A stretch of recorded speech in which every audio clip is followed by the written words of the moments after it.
샬롬. 오늘도 평강 가운데 하나님이 주시는 귀한 은혜와 복을 누리시는 저와 여러분들 되시기를 축복합니다. 기도하겠습니다.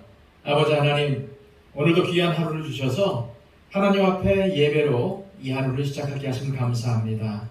하나님, 예배하는 인생과 예배하지 않는 인생이 얼마나 다른지 우리는 우리의 삶을 통해 잘 알고 있습니다. 날마다 하나님을 예배하는 삶을 살아가게 해주시고 늘 주님과 동행하며 주님의 영광을 위해 살아가는 우리의 삶이 되게 하여 주시옵소서. 오늘도 주님, 우리에게 복음을 전파하는 사명을 맡겨주셨습니다. 하나님의 사랑과 하나님의 구원을 전파하는 삶을 우리에게 맡겨주셨습니다. 하나님, 우리의 모든 것을 다하여 주님의 사랑을 전하게 하여 주시고 예수 그리스도의 그 생명의 구원의 복음, 예수 그리스도의 그 구원을 전파하는 우리의 삶이 되게 하여 주시옵소서. 우리가 입술을 벌려 전하지 않아도 우리의 삶을 통해서 하나님이 살아계심을 증거하게 하여 주시고 하나님의 구원을 나타나게 하여 주시옵소서. 오늘도 우리는 다름 아닌 그리스도의 향기와 그리스도의 편지임을 잘 깨달아 알아 하나님의 말씀에 적합한 삶을 살게 하여 주시고 주님께 순종하는 삶을 살게 하여 주시옵소서. 그리하여 우리의 삶을 통해 선한 영향을 많은 사람들에게 끼치게 하여 주시옵소서. 우리의 삶을 온전히 주님께 맡겨드리며 예수 그리스도의 이름으로 기도하옵나이다. 아멘. 다 함께 찬송가 454장 찬양 드립니다.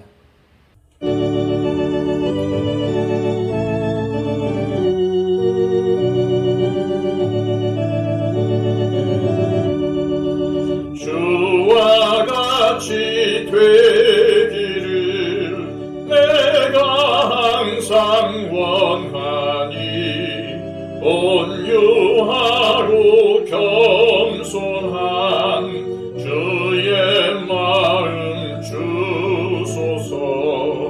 세상에서 우리가 나그네로 있을 때 주의 형상 닮아서 살아가게 하소서.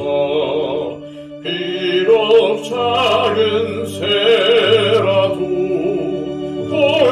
돌보시는 나의 주 나와 함께 계시어 나를 지켜주소서. 마음이 깨끗하기를 내가 항상 원하니 악한 마음 버리고 살아가게 하소서. 주와 같이 되기를 내가 항상 원하니 주님 뜻을 따라서 살아가게 하소서. 주 은혜로 거듭 나 말씀 위에 굳게 서 영원 무궁하도록 주와 함께 살리라.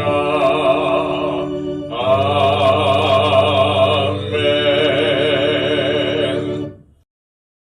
이 시간 우리에게 주시는 하나님의 귀한 말씀은 신약성경 에베소서 5장 1절에서 14절까지의 말씀입니다. 신약성경 314쪽입니다. 그러므로 사랑을 받는 자녀같이 너희는 하나님을 본받는 자가 되고 그리스도께서 너희를 사랑하신 것 같이 너희도 사랑 가운데서 행하라. 그는 우리를 위하여 자신을 버리사 향기로운 제물과 희생 제물로 하나님께 드리셨느니라. 음행과 온갖 더러운 것과 탐욕은 너희 중에서 그 이름조차도 부르지 말라. 이는 성도에게 마땅한 바니라. 누추함과 어리석은 말이나 희롱의 말이 마땅치 아니하니 오히려 감사하는 말을 하라. 너희도 정녕 이것을 알거니와 음행하는 자나 더러운 자나 탐하는 자, 곧 우상 숭배자는 다 그리스도와 함께 하나님의 나라에서 기업을 얻지 못하리니 누구든지 헛된 말로 너희를 속이지 못하게 하라. 이런 말미암아 하나님의 진노가 불순종의 아들들에게 임하나니 그러므로 그들과 함께 하는 자가 되지 말라. 너희가 전에는 어둠이더니 이제는 주 안에서 빛이라. 빛의 자녀들처럼 행하라. 빛의 열매는 모든 착함과 의로움과 진실함에 있느니라. 주를 기쁘시게 할 것이 무엇인가 시험하여 보라. 너희는 열매 없는 어두움의 일에 참여하지 말고 도리어 책망하라. 그들이 은밀히 행하는 것들은 말하기도 부끄러운 것들이라. 그러나 책망을 받는 모든 것은 빛으로 말미암아 드러나나니 드러나는 것마다 빛이니라. 그러므로 이르시기를 잠자는 자여 깨어서 죽은 자들 가운데서 일어나라. 그리스도께서 너에게 비추이시리라 하셨느니라. 아멘. 우리는 어제 말씀에서 새 사람으로 옷 입은 사람은 하나님을 본받는 사람인데 하나님을 본받는 삶을 살려면 분을 오랫동안 품지 말고 형제와 이웃에게 참된 것을 말하고 사랑하며 용서해야 한다는 것에 대해서 살펴보았습니다. 바울은 어제에 이어 하나님을 본받는 사람이 어떠한 삶을 살아야 하는지에 대해 좀 더 구체적으로 말하고 있습니다. 1절과 2절입니다. 그러므로 사랑을 받는 자녀같이 너희는 하나님을 본받는 자가 되고 그리스도께서 너희를 사랑하신 것 같이 너희도 사랑 가운데서 행하라. 그는 우리를 위하여 자신을 버리사 향기로운 제물과 희생 제물로 하나님께 드리셨느니라. 본받는다 라는 말의 원어상 의미는 본을 뜨다입니다.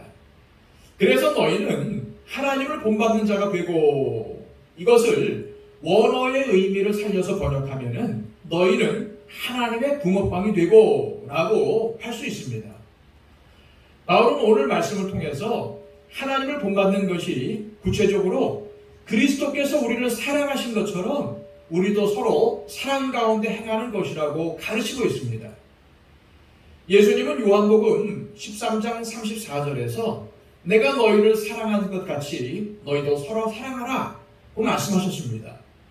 그리고 예수님은 우리를 사랑하신 그 사랑이 무엇인지 알려주시기 위해 당신 자신을 기꺼이 희생제물로 드리기까지 하셨습니다. 그렇습니다. 하나님은 우리에게 하나님을 본받으라고 말씀하시고 그 본보기로 예수님을 보내주셨습니다. 예수님만큼 자라가야 한다는 것입니다. 그래서 바울은 지난 시간 살펴본 4장 15절 말씀에서 오직 사랑 안에서 참된 것을 하여 범사에 예수님에게까지 자라라 라고 권면한 것입니다. 바울은 오늘 본문 3절에서 7절까지의 말씀을 통해 하나님을 본받고 그리스도의 사랑 가운데 행하는 사람이 하지 말아야 할 것에 대해서 밝히고 있습니다. 3절입니다. 음행과 온갖 더러운 것과 탐욕은 너희 중에서 그 이름조차도 부르지 말라. 이는 성도에게 마땅한 바니라. 바울은 여기서 세 가지를 하지 말라고 하는데 음행, 온갖 더러운 것, 탐욕입니다. 에베소의 수호신은 사랑의 여신인 아프로디테, 즉 비너스였습니다. 그래서 에베소라는 도시는 음행이 많이 행해져서 문란했습니다. 그러나 그리스도인들은 사회가 아무리 그래도 음행을 저지르며 살지 말아야 한다는 것입니다. 온갖 더러운 것은 우상 숭배와 같은 잘못된 행위와 윤리적으로 정결치 못한 삶을 표현하는 것이고, 또한 탐욕은 끊임없이 성적인 쾌락을 추구하려는 욕심을 말합니다. 이 세 가지의 공통점은 성적인 범죄입니다.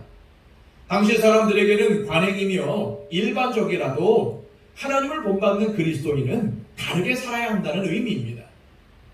계속해서 바울은 4절에서 이렇게 권면합니다.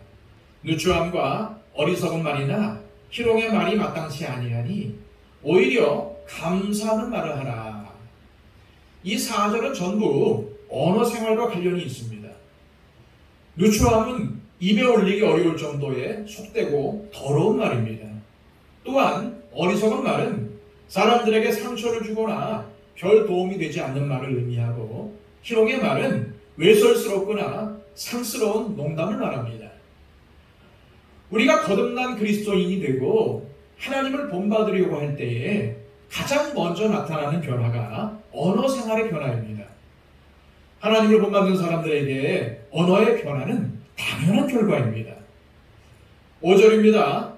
너희도 정녕 이것을 알거니와 음행하는 자나 더러운 자나 탐하는 자, 곧 우상 숭배자는 다 그리스도와 하나님의 나라에서 기업을 얻지 못하리니.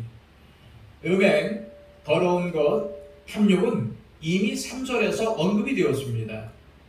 그런데 바울은 그러한 행위를 하는 사람들을 다시 말하고서 곧 우상 숭배하는 사람이라고 밝히고 있습니다.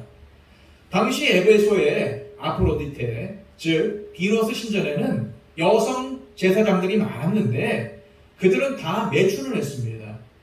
그래서 신전 안에서 매매춘이 이루어졌지요. 그러나 바울은 그러한 행위를 우상 숭배라고 밝히고 있습니다. 왜냐하면 그것은 성적인 쾌락과 욕망을 하나님보다 더 위에 두는 것이기 때문입니다. 그리고 그러한 일을 행하는 사람은 하나님의 나라에서 기업을 얻지 못한다고 경고를 하고 있습니다. 그리스도인은 세속적인 가치관을 따라서 사는 사람들이 아니라 하나님 나라의 가치관을 따라서 사는 사람들이기 때문입니다. 그런 이유로 바울은 6절과 7절에서 에베소 교인들에게 사람들의 말에 속아 넘어가지도 말고 또 음행, 더러운 것, 탐욕을 저지르는 사람들과 상종하지 말라고 말합니다.